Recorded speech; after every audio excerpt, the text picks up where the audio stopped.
अष्टावक्र तथा जनक संवाद से जीव आत्मा ज्ञान, आत्मज्ञान, परमात्मा आदि से संबंधित काफी महत्वपूर्ण जानकारी मिलती है।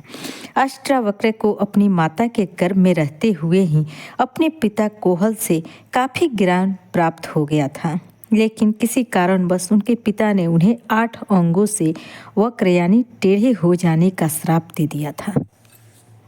कई हजार वर्ष पहले अष्टावक्र नाम के एक महान गुरु हुए। वह धरती के महानतम ऋषि में से एक थे, जिन्होंने उस समय एक विशाल आध्यात्मिक आंदोलन चलाया था। अष्टावक्र का मतलब होता है वह इंसान जिसके शरीर में 8 अलग अलग तरह की विकृतियां हो। ये विकृतियां उनके पिता के श्राप के कारण उन्हें मिली थी। जब अष्टावक्र अपनी माता के गर्भ में थे तभी उनके पिता कहोल, जो खुद एक प्रसिद्ध विद्वान और ऋषि थे, उन्होंने उनको कई तरह की शिक्षाएं दी। अष्टावक्र ने गर्भ में ही ये सारी शिक्षाएं पा ली थी और जन्म लेने से पहले ही माँ की कोख में उन्होंने आत्म के विभिन्न पहलुओं पर जबरदस्त महारत हासिल कर ली थी। एक दिन शिक्षा देते समय कहोल ने एक गलती कर दी। अजन्मे बच्चे अष्टावक्र ने अपनी माँ की कोख से हूँ कहा।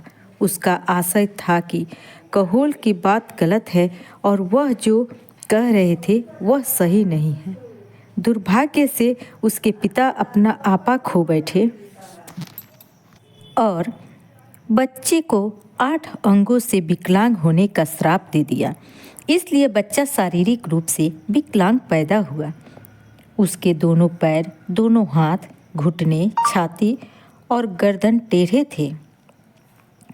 बाद में जब अष्टावक्र थोड़े बड़े हुए तो वह अपने पिता के साथ एक शास्त्रार्थ में गए, जिसका आयोजन वहाँ के राजा जनक ने किया था। जनक महान प्रतिभाशाली और असाधारण व्यक्ति थे। वह राजा होते हुए भी एक सच्चे साधक थे। वह आत्मज्ञान पाने के लिए आतुर थे। आत्मज्ञान पाने की उनकी चाह इतनी जबरदस्त थी कि उन्होंने अपने राज्य के सभी आध्यात्मिक व्यक्तियों को अपने दरबार में इकट्ठा कर लिया था। वह उनका स्वागत करते थे, उन्हें सम्मान देते थे और उनकी जीविका तथा रहन सहन की व्यवस्था करते थे। उन्हें आशा थी कि ये लोग उन्हें राह दिखा सकते हैं। वह हर दिन अपने सांसारिक कामों को फटाफट निपटाकर घंटों इन लोगों को उपदेश सुनते थे, चर्चा और वाद विवाद आयोजित करते थे ताकि वह आत्मज्ञान की राह को जान सके। अलग अलग आध्यात्मिक धर्म ग्रंथों का अध्ययन कर चुके कई विद्वान के साथ बैठकर महान शास्त्रार्थ करते थे, जो कई दिनों, सप्ताहों और महीनों तक चलता था। आमतौर पर बहस में जीतने वालों को एक बड़ा पुरस्कार मिलता था, उसे ढेर सारा धन मिलता था या राज्य में किसी ऊंची पदवी पर बिठाया जाता था। ये लोग आम लोग नहीं थे। राजा ने महान आध्यात्मिक लोगों को इकट्ठा किया था, मगर कोई उन्हें आत्मज्ञान नहीं दिला पाया था। ऐसे ही एक शास्त्रार्थ में कहोल को आमंत्रित किया गया था, जिसमें वो अष्टावक्र के साथ गए थे। शास्त्रार्थ शुरू हुआ और वहाँ मौजूद सर्वश्रेष्ठ विद्वानों के बीच तर्क होने लगा। कई बौद्धिक प्रश्न उठाए गए और धर्म ग्रंथों की गूढ़ बातों पर विचार विमर्श हो रहा था। तब अचानक अष्टावक्र उठकर खड़े हुए और बोले, ये सब खोखली बातें हैं। इनमें से कोई आत्म के बारे में कुछ नहीं जानता। ये सब उसके बारे में बातें जरूर कर रहे हैं, मगर मेरे पिता समेत यहाँ मौजूद कोई भी व्यक्ति आत्म के बारे में कुछ नहीं जानता। राजा जनक ने अष्टावक्र की ओर देखा। टेढ़े मेढ़े शरीर वाला वह युवक इस तरह बोल रहा था और बोले, क्या तुमने अभी जो कहा उसे सही साबित कर सकते हो? अगर नहीं तो तुम अपना यह विकलांग शरीर भी खो बैठोगे। अष्टावक्र ने जवाब दिया, हाँ, मैं साबित कर सकता हूँ। फिर तुम्हारे पास हमें देने के लिए क्या है? जनक ने पूछा। अष्टावक्र ने कहा, अगर आप इसे पाना चाहते हैं तो आपको अंतिम हद तक मेरी बात मानने के लिए तैयार रहना होगा। तभी मैं आपको यह दे सकता हूँ। अगर आप वही करें जो मैं आपको करने के लिए कहूँ तो मैं ये पक्का करूँगा कि आप आत्म को जान जाएं। जनक को अष्टावक्र की सीधी बात करना पसंद आया और उन्होंने कहा, मुझे कुछ भी कहो, मैं करने के लिए तैयार हूँ। वह सिर्फ बोल नहीं रहे थे, वह वाकई इस बात पर गंभीर थे। अष्टावक्र बोले, मैं जंगल में रहता हूँ, वहाँ आइए, फिर देखेंगे कि हम क्या कर सकते हैं। और वह वहाँ से चले गए। कुछ दिन बाद जनक अष्टावक्र की तलाश में जंगल गए। जब कोई राजा कहीं जाता है तो वह हमेशा सिपाहियों और मंत्रियों की फौज के साथ जाता है। जनक अपने लाव लश्कर के साथ जंगल के लिए चले, लेकिन जब वे जंगल में घुसे तो आगे आगे जंगल और घना होता गया। धीरे धीरे कई घंटों की खोज के बाद जनक अपने बाकी लोगों से अलग होकर रास्ता भटक गए। जब वह जंगल में रास्ता खोजते हुए भटक रहे थे तो अचानक उन्हें एक पेड़ के नीचे बैठे हुए अष्टावक्र दिख गए। अष्टावक्र को देखते ही जनक घोड़े से नीचे उतरने लगे। उनका एक पांव रकाब पर था और दूसरा हवा में। तभी अष्टावक्र बोले, रुको, वहीं रुको।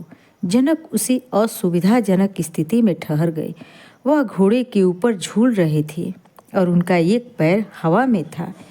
वह उस अजीबोगरीब स्थिति में पता नहीं कितनी देर रुके रहे। हमें नहीं पता वे कितनी देर रुके रहे। कुछ कथाओं में कहा गया है कि वह कई सालों तक वैसे ही रुके रहे। कुछ कहते हैं कि वह सिर्फ एक पल था। समय की अवधि मायने नहीं रखती। वह अच्छे खासे समय तक उसी स्थिति में खड़े रहे। अच्छा खासा समय एक पल में हो सकता है। निर्देश का पालन करने की उस पूर्णता के कारण वह पूर्ण आत्मज्ञानी हो गए। वह उसी जगह रुक गए जहां उन्हें रुकना था। आत्मज्ञान पाने के बाद जनक घोड़े से उतरे और अष्टावक्र के पैरों पर गिर पड़े। वह अष्टावक्र से बोले, मैं अपने राज्य और महल का क्या करूं? अब मेरे लिए ये चीज़ें कोई अहमियत नहीं रखती। मैं बस आपके चरणों में बैठा रहना चाहता हूँ। कृपया मुझे यही अपने आश्रम में अपने साथ रहने दे। मगर अष्टावक्र ने जवाब दिया, अब जब अपने आत्मज्ञान पा लिया है तो आपका जीवन काफ़ी पसंद नापसंद से जुड़ा नहीं रह गया है। अब आपका जीवन आपकी ज़रूरतों के बारे में नहीं है, जबकि वास्तव में अब आपकी कोई ज़रूरत ही नहीं है। आपकी जनता को हक है कि उन्हें एक आत्मज्ञानी राजा मिले। आपको उनका राजा बने रहना चाहिए। जनक अनिच्छा से महल में ही रहे और बहुत अच्छी तरह अपना राजपाट चलाया। जनक अपनी जनता के लिए एक वरदान थे, क्योंकि वह एक पूर्ण आत्मज्ञानी व्यक्ति होते हुए भी राजा जनक का कर्तव्य निभा रहे थे। भारत में कई साधु संत पहले राजा और सम्राट थे जिन्होंने अपनी इच्छा से कुछ नहीं छोड़ दिया। बहुत गरिमा के साथ भिक्षुकों की तरह रहने लगे। गौतम बुद्ध, महावीर, बाहुबली, ऐसे बहुत लोग हुए, मगर एक आत्मज्ञानी राजा होना दुर्लभ चीज़ थी। जनक राजा बने रही, मगर राजकाज की जिम्मेदारियों से उन्हें जितनी बार थोड़ी फुर्सत मिलती वह अष्टावक्र से मिलने उनके आश्रम चले जाते थे। आश्रम में अष्टावक्र ने कुछ भिक्षुओं को जमा किया था जिन्हें वह भिक्षा देते थे। ये सभी भिक्षु धीरे धीरे जनक से चिढ़ने लगे, क्योंकि जब भी जनक आते अष्टावक्र सब कुछ छोड़कर उनके साथ ढेर सारा समय बिताते, क्योंकि दोनों के बीच बहुत अच्छा तालमेल था। जैसे ही जनक आते दोनों खिल उठते। जिन भिक्षुओं को अष्टावक्र शिक्षा दे रहे थे उनके साथ वह उसी तरह नहीं चमकते थे। इससे भिक्षु बहुत नाराज रहते थे। भिक्षु एक दूसरे के कान में फुसफुसाते, हमारे गुरु ऐसे आदमी के हाथों क्यों बिक गए हैं? लगता है कि हमारे गुरु भ्रष्ट हो रहे हैं। यह आदमी एक राजा है, महल में रहता है, उसकी ढेर सारी पत्नियां और ढेर सारे बच्चे हैं। उनके पास बहुत धन दौलत है। उनके चलने का अंदाज देखो, वह राजा की तरह चलता है। और उसके कपड़े देखो, उसके आभूषण देखो, उसके अंदर कौन सी चीज़ आध्यात्मिक है कि हमारे गुरु उस पर इतना ध्यान देते हैं। यहाँ हम अपनी आध्यात्मिक प्रक्रियाओं के लिए पूरी तरह समर्पित हैं। हम भिक्षु के रूप में उनके पास आए हैं, मगर वह हमें अनदेखा कर रहे हैं। अष्टावक्र जानते थे कि उनके शिष्यों में यह भावना बढ़ रही है, इसलिए एक दिन उन्होंने एक योजना बनाई। वह एक कक्ष में भिक्षुओं के साथ बैठे उन्हें उपदेश दे रहे थे। वहाँ राजा जनक भी मौजूद थे। जब प्रवचन चल रहा था तभी एक सिपाही दौड़ते हुए कमरे में आया। वह जनक के आगे झुका, मगर अष्टावक्र के सामने नहीं, और बोला, महाराज, महल में आग लग गई है, सब कुछ जल रहा है, पूरे राज्य में हंगामा मचा हुआ है।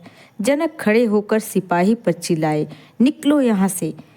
यहाँ आकर सत्संग में बाधा डालने की तुम्हारी हिम्मत कैसे हुई? और तुम्हारी इतनी मजाल कि तुमने मुझे प्रणाम किया और मेरे गुरु को नहीं। तुरंत यहाँ से निकल जाओ। सिपाही कमरे से भाग गया। जनक फिर बैठ गए और अष्टावक्र ने प्रवचन देना जारी रखा। कुछ दिन बाद अष्टावक्र ने एक और काम किया। सभी लोग फिर से हॉल में बैठे हुए थे। अष्टावक्र प्रवचन दे रहे थे। प्रवचन के बीच में ही आश्रम का एक सहायक दौड़ते हुए कमरे में आया और बोला, बंदरों ने सूख रहे सभी कपड़े उतार लिए हैं और भिक्षुओं के कपड़े फाड़ रहे हैं। सभी भिक्षु तुरंत उठकर अपने कपड़ों को बचाने भागे।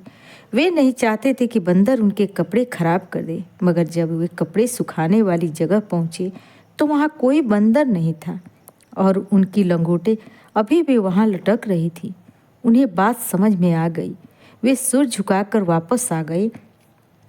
फिर अष्टावक्र ने अपने प्रवचन के दौरान समझाया, यह देखो, यह आदमी राजा है। कुछ दिन पहले उसका महल जल रहा था, पूरा राज्य तहस नहस हो रहा था। इतनी दौलत जल रही थी, मगर उन्हें चिंता इस बात की थी कि उनके सिपाही ने सत्संग में बाधा डाल दी थी।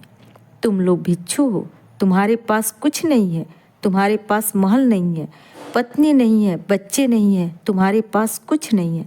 लेकिन जब बंदरों ने आकर तुम्हारे कपड़े उठाए तो तुम लोग उसे बचाने के लिए भागे। तुम लोग ऐसे कपड़े पहनते हो जिसका ज़्यादातर लोग पोछा तक नहीं बनाएंगे, मगर उस लंगोट के लिए भी तुम लोग मेरी बातों पर ध्यान दिए बिना उन बेकार कपड़ों को बचाने के लिए भागे। कहाँ है तुम्हारा आत्मज्ञान? वह असली आत्मज्ञानी है, वह राजा होते हुए भी त्यागी है।